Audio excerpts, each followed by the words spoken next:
रेणुका को हुआ पछतावा, मांगी सायली के सामने हाथ जोड़ते हुए माफी। रेणुका के घमंड की टूटती दीवारें और सायली के संस्कारों की उड़ान उड़ने की आशा का सबसे भावुक महा एपिसोड पूरा देखिए। आज के इस महा एपिसोड की शुरुआत किसी तूफान से कम नहीं होती। एक ऐसा तूफान जो सिर्फ घर की दीवारें नहीं हिलाता बल्कि रिश्तों की नींव तक को चकनाचूर कर देता है।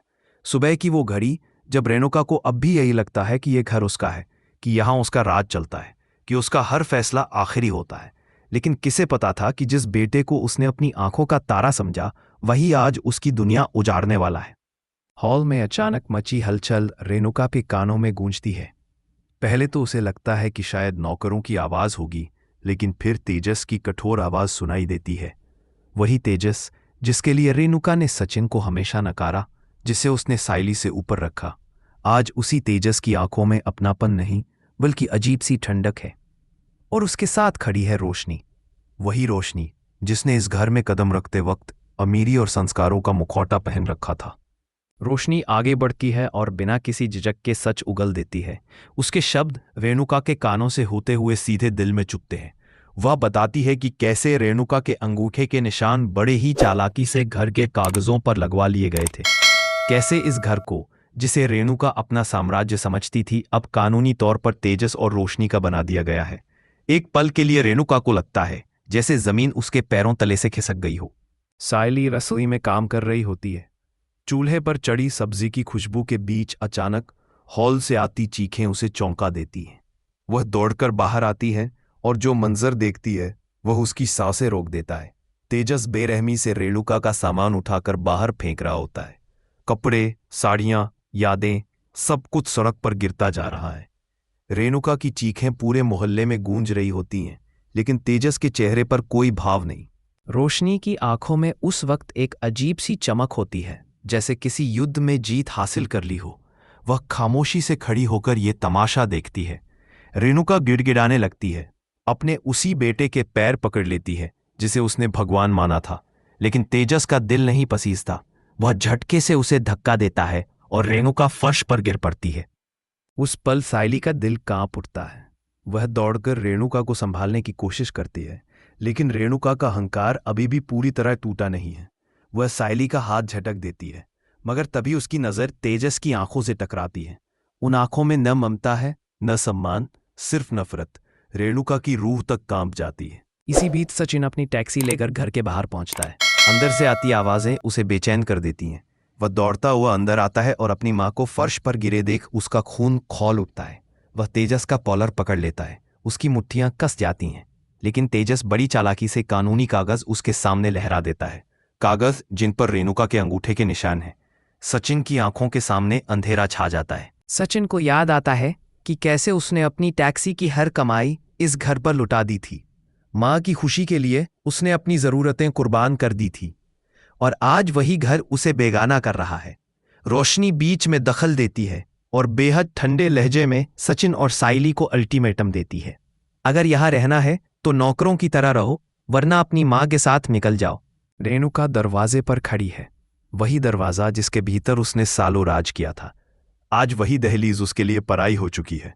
उसकी आंखों से आंसू थमने का नाम नहीं लेते। तभी सायली आगे बढ़ती है। वही सायली जिसे रेणुका ने हमेशा मनहूस कहा, वही सायली जिसे उसने गरीब और निकम्मा समझा। सायली चुपचाप रेणुका का हाथ थाम लेती है। उस पकड़ में ना कोई ताना है, ना कोई शिकायत, बस सहारा है। सचिन गुस्से में घर छोड़ने लगता है, लेकिन सायली उसके साथ खड़ी रहती है। तेजस ठहाका लगाते हुए दरवाजा बंद कर देता है। रेणुका की सिसकियां बंद दरवाजे से टकराकर लौट आती है। सड़क पर खड़ी रेणुका का सिर शर्म से झुक जाता है। उसे अपने किए हुए सारे गुनाह याद आने लगते हैं। सायली के बनाए फूलों के गजरे जिन्हें उसने फेंक दिया था, सचिन को शराबी और नाकाम कहकर तिरस्कार किया था। सचिन टैक्सी का दरवाजा खोलता है। सायली बड़े सम्मान के साथ रेणुका को बैठने का इशारा करती है। रेणुका की हिम्मत नहीं होती कि वह उसकी आंखों में देख सके। टैक्सी एक तंग गली में जाकर रुकती है। एक छोटा सा कमरा, वही कमरा जिसे सायली ने अपनी थोड़ी सी बचत से मुश्किल वक्त के लिए तैयार रखा था। रेणुका जैसे ही उस कमरे को देखती है, उसकी आंखों के सामने अपना आलीशान कमरा घूम जाता है। सायली बिना कुछ कहे पानी का गिलास लाकर देती है। सचिन बाहर खड़ा अपनी किस्मत को कोस रहा होता है। अंदर साइली रेणुका के चोटिल पैरों को सहलाती है। उस पल रेणुका को एहसास होता है कि असली उड़ान तो साइली के संस्कारों में है। तेजस ने तो उसके पंख ही काट दिए। रात भर रेणुका की सिसकियां उस छोटे से कमरे में गूंजती रहती हैं। साइली चुपचाप उसकी सेवा करती रहती है। सुबह 4 बजे साइली उठ जाती है, फूलों की डोलियां तैयार करती है। सचिन अपनी टैक्सी साफ करता है। रेणुका यह सब देखती है। उसे अपनी गलतियां एक एक करके चुभने लगती हैं। वह साइली के पास बैठती है, फूलों को छूने की कोशिश करती है। साइली उसे आराम करने को कहती है, लेकिन रेणुका के गले से आवाज नहीं निकलती। उसका अहंकार पूरी तरह टूट चुका है।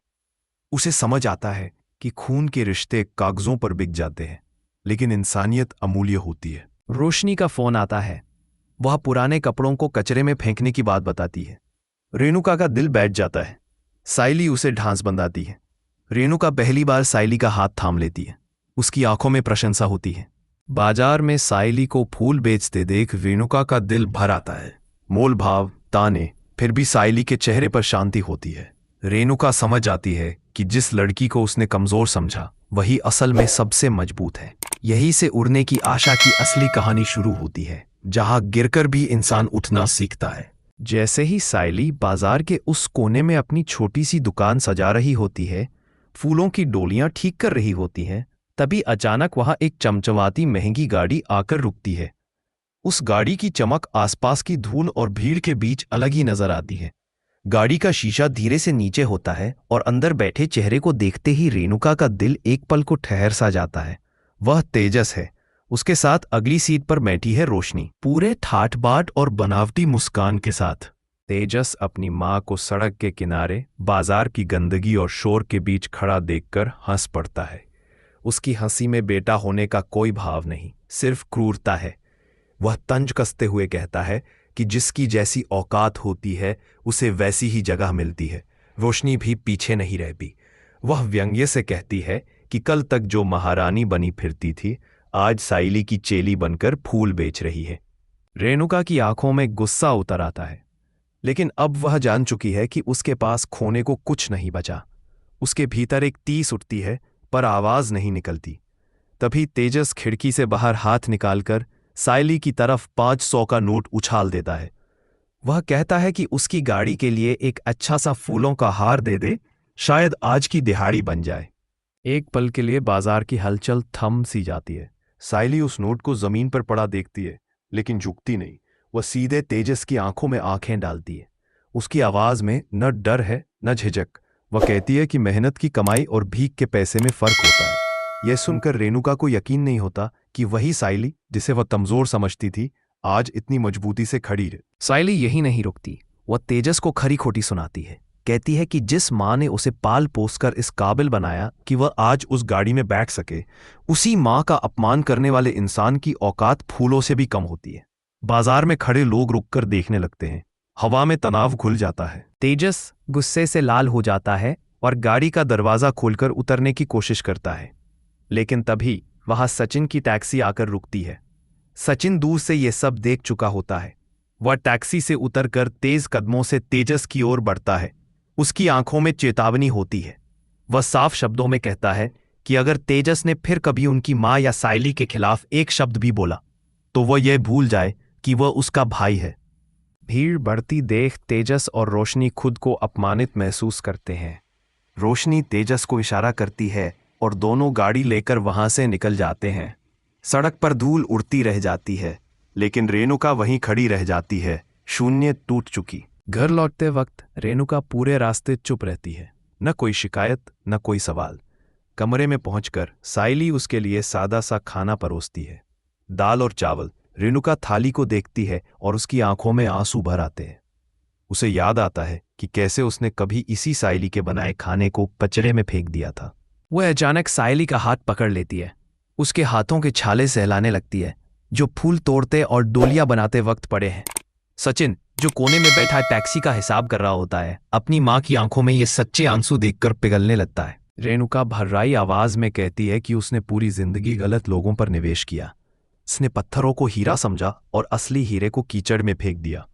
साइली उसे चुप कराने की कोशिश करती है, कहती है कि बड़े कभी छोटों से माफी नहीं मांगते, लेकिन रेणुका आज मां बनकर नहीं, एक गुनहगार बनकर बोल रही होती है। अचानक वो ऐसा करती है जिसकी किसी ने कल्पना भी नहीं की होती। रेणुका साइली के पैरों में गिर जाती है। ये सिर्फ माफी नहीं होगी, ये उसके घमंड का अंत होता है। सचिन ये देखकर रो पड़ता है। उसने अपनी मां को कभी इतना टूटते नहीं देखा था। रेणुका साइली के पैर पकड़कर रोते हुए कहती है कि साइली ने न सिर्फ उसे सहारा दिया, बल्कि एक नई जिंदगी और नजरिया दिया है। वो विनती करती है कि साइली उसे बेटी के रूप में स्वीकार कर ले। साइली खुद को संभाल नहीं पाती। वह भी फूट फूट कर रोने लगती है। वह रेणुका को उठाकर गले लगा लेती है। उस पल तीनों के बीच एक नया रिश्ता जन्म लेता है, जहां नफरत की कोई जगह नहीं बचती। अब रेणुका के मन में तेजस और रोशनी से घर वापस लेने की लालसा नहीं, बल्कि उन्हें उनके कर्मों का आईना दिखाने की आग जल रही होती है। वह साइली से वादा करती रहे कि अब उसके हर काम में उसका साथ देगी। जो अपमान साइली ने झेला है, उसका जवाब अब वह खुद देगी। सचिन को अपनी पत्नी पर गर्व होता है। वह साइली का हाथ थाम कर कहता है कि इस छोटे से कमरे में भी उनके पास दुनिया की सबसे बड़ी दौलत है, मां का आशीर्वाद और आपसी प्यार। अगली सुबह जब घड़ी में 3:30 बज रहे होते हैं और बाहर ठंड अपने चरम पर होती है, साइली पानी भरने के लिए उठती है। लेकिन वह देखकर चौंक जाती है कि रेणुका उससे पहले उठ चुकी है और चूल्हा जलाने की कोशिश कर रही है। उसके नाजुक हाथ कोयले की कालिक से काले हो जाते हैं, लेकिन चेहरे पर संतोष होता है। साइली दौड़कर उसके हाथ से काम छीन लेती है। रेणुका उसे रोकते हुए शांत स्वर में कहती है कि अब तक उसने सिर्फ हुकुम चलाना सीखा था, अब वह अपनों के लिए पसीना बहाना चाहती है। साइली की आंखों में आंसू आ जाते हैं। इधर सचिन टैक्सी की मरम्मत में लगा होता है। जिम्मेदारी का बोझ अब भी भारी है, लेकिन अब वो अकेला नहीं है। रेणुका को याद आता है कि वह साड़ियों पर कढ़ाई में माहिर थी। वह साइली को सुझाव देती है कि सिर्फ फूलों पर निर्भर नहीं रह सकते, उन्हें आमदनी के रास्ते बढ़ाने होंगे। साइली अपनी बचत से कच्चा माल लाती है। उसी रात उस छोटे से कमरे में एक छोटा सा कारखाना शुरू हो जाता है। माँ और बहू कंधे से कंधा मिलाकर काम करती हैं। सचिन यह दृश्य देखकर मुस्कुरा देता है। उसे लगता है कि उसकी गरीबी भी अब अमीरी से कम नहीं। दूसरी तरफ उस आलीशान बंगले में जहां तेजस और रोशनी रहते हैं, खुशियों का नामो निशान नहीं होता। रोशनी की असलियत धीरे धीरे सामने आने लगती है। उसे अनजान नंबरों से फोन आते हैं। वह छिप छिप कर बात करती है। तेजस को शक होने लगता है। घर बिखरा रहता है, न खाना ढंग से बनता है, न कोई काम संभालने वाला होता है। तेजस को एहसास होने लगता है कि घर सिर्फ कागजों से नहीं चलता। रोशनी का गुस्सा बढ़ता जा रहा है और वह अपनी हार का बदला साइली से लेना चाहती है। इसी बीच साइली को शहर के एक बड़े मंदिर से फूलों की सजावट का बड़ा ऑर्डर मिलता है। यह उसके लिए सुनहरा मौका है। समय कम है, चुनौती बड़ी है, लेकिन अब उसके साथ रेणुका और सचिन दोनों खड़े हैं। उड़ने की आशा की यह कहानी अब उस मोड़ पर पहुंच चुकी है जहां गिरकर उठने वाले लोग ही असली उड़ान भरते हैं। आगे क्या तेजस और रोशनी अपने कर्मों का फल पाएंगे? क्या साइली इस मौके को अपनी जिंदगी की नई पहचान बना पाएगी? यह नया अध्याय रिश्तों की परिभाषा बदलने वाला है, जहां उम्मीद, संघर्ष और इंसानियत मिलकर एक नई सुबह रच रहे हैं। साइली एक पल के लिए घबरा जाती है। मंदिर के इतने बड़े ऑर्डर की जिम्मेदारी, समय की कमी और ऊपर से अकेले दम पर सब संभालने का डर उसके चेहरे पर साफ झलकने लगता है। लेकिन उसी पल रेणुका उसके सामने आकर ऐसे खड़ी होती है जैसे कोई मजबूत दीवार। वह साइली के कंधे पर हाथ रखती है और बिना ज्यादा बोले उसकी आंखों में भरोसा भर देती है। ये वही रेणुका है जो कभी साइली को कमजोर समझती थी और आज उसी की ताकत बनकर खड़ी है। रेणुका अचानक एक फैसला लेती है। वह मोहल्ले की उन औरतों के पास जाती है जिन्हें उसने सालों तक तुच्छ समझा था, जिनके साथ बैठना भी वह अपनी शान के खिलाफ मानती थी। आज वही रेणुका सबके सामने हाथ जोड़कर खड़ी है। उसका सिर झुका हुआ है, आवाज में कोई घमंड नहीं, सिर्फ विनती है। वह कहती है कि उसकी बहू को मदद चाहिए और यह बात पूरे मोहल्ले में आग की तरह फैल जाती है। रेणुका का यह बदला हुआ रूप देखकर सब हैरान रह जाते हैं। कुछ पल के लिए सन्नाटा छा जाता है, फिर एक एक करके औरतें आगे आती हैं। कोई फूल सजाने में हाथ बंटाने को तैयार होती है, कोई माला पिरोने में, कोई सामान ढोने में। मोहल्ला जो कभी रेणुका से दूरी बनाकर रखता था, आज उसके साथ कंधे से कंधा मिलाकर खड़ा है। साइली की आंखें भर आती हैं। उसे पहली बार महसूस होता है कि अकेले चलने वाला इंसान थक सकता है, लेकिन साथ मिल जाए तो हर राह आसान हो जाती है। सचिन अपनी टैक्सी में फूलों की डोलियां, सजावट का सामान और ज़रूरी चीज़ें लादकर मंदिर की ओर निकल पड़ता है।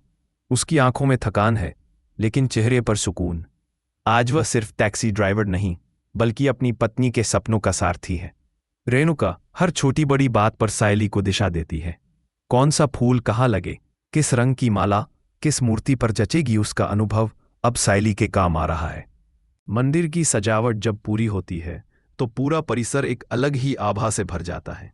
फूलों की खुशबू, रंगों का संतुलन और सादगी में छुपी भव्यता देखकर ट्रस्टी खुद आकर सायली की पीठ थपथपाते हैं।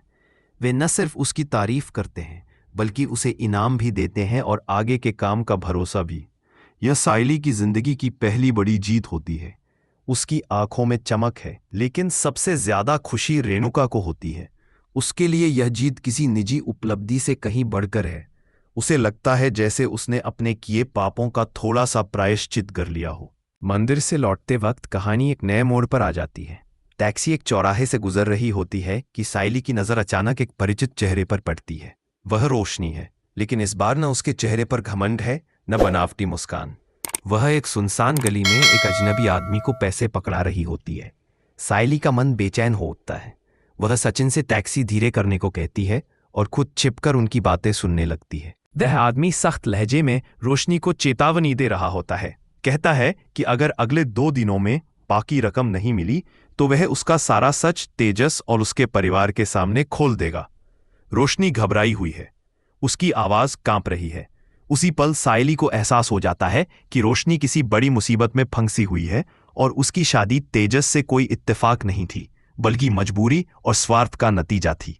सायली के पास एक पल के लिए ऐसा मौका आता है जहां वह चाहे तो रोशनी को उसी की चाल में फंसा सकती है। बदले का रास्ता खुला हुआ है, लेकिन उसके संस्कार उसे रोक लेते हैं। वह चुपचाप वहां से लौट आती है। घर पहुंचकर वह रेणुका को सब कुछ बता देती है। रेणुका का खून खौल उठता है। उसका पहला विचार यही होता है कि रोशनी की सच्चाई सबके सामने आनी चाहिए, ताकि उसे भी वही अपमान झेलना पड़े जो उसने दूसरों को दिया है। लेकिन सायली इस बार भी सबको चौंका देती है। वह रेणुका को शांत स्वर में समझाती है कि अगर वे भी वही करेंगे जो रोशनी कर रही है तो फर्क क्या रह जाएगा। उसका मानना है कि सच को सामने आने से कोई नहीं रोक सकता, बस सही वक्त का इंतजार करना चाहिए। सचिन भी सायली की बात से सहमत होता है। तीनों यह तय करते हैं कि वे अपने रास्ते पर चलेंगे और किसी की तरह नहीं बनेंगे। उधर रोशनी के दिल में डर घर कर चुका है। उसे लगने लगता है कि सायली सब जान चुकी है। यही डर धीरे धीरे नफरत में बदल जाता है। वह सायली के फूलों के बिजनेस को खत्म करने की साजिश रचने लगती है। उसका इरादा खतरनाक है। वह तय कर लेती है कि सायली के गोदाम में आग लगा देगी, ताकि उसकी मेहनत एक ही पल में राख हो जाए। रात गहरी हो चुकी है। चारों तरफ सन्नाटा पसरा है। उसी खामोशी में रोशनी हाथ में मशाल लिए सायली के छोटे से गोदाम की ओर बढ़ती है। वहां मंदिर में अगले बड़े ऑर्डर के लिए सारा कीमती सामान रखा होता है। रोशनी के चेहरे पर जुनून है। उसे लगता है कि अगर यह सब जल गया तो सायली फिर से सड़क पर आ जाएगी और रेणुका फिर से टूट जाएगी। जैसे ही रोशनी पीछे के दरवाजे से अंदर घुसकर तेल छिड़कने लगती है, उसे अचानक अपनी पीठ पर एक ठंडी छुअन महसूस होती है। वह डरकर पलटती है। सामने रेणुका खड़ी है। आज उसकी आंखों में ममता नहीं, बल्कि एक शेरनी जैसी चमक है। वह रोशनी का हाथ इतनी मजबूती से पकड़ती है कि तेल की बोतल नीचे गिर जाती है। रेणुका की आवाज उस सुनसान गोदाम में गूंजती है। वह कहती है कि उसने अपनी पूरी जिंदगी ईंट पत्थर के घर को बचाने में लगा दी, लेकिन आज वह अपनी बहू की मेहनत और सपनों की रक्षा के लिए खड़ी है। रोशनी घबरा जाती है।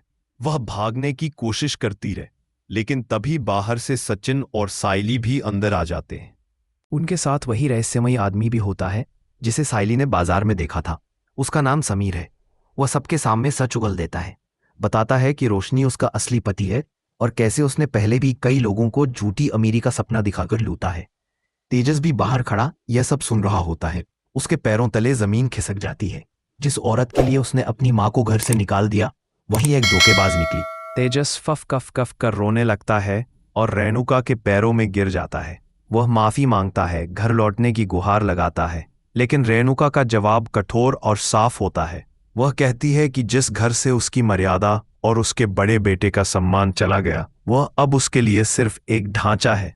वह उसी छोटे कमरे में रहेगी जहां उसे मां का दर्जा मिला और बेटे का सच्चा प्यार। रोशनी को पुलिस के हवाले कर दिया जाता है। तेजस अकेला रह जाता है, बिना परिवार, बिना सम्मान।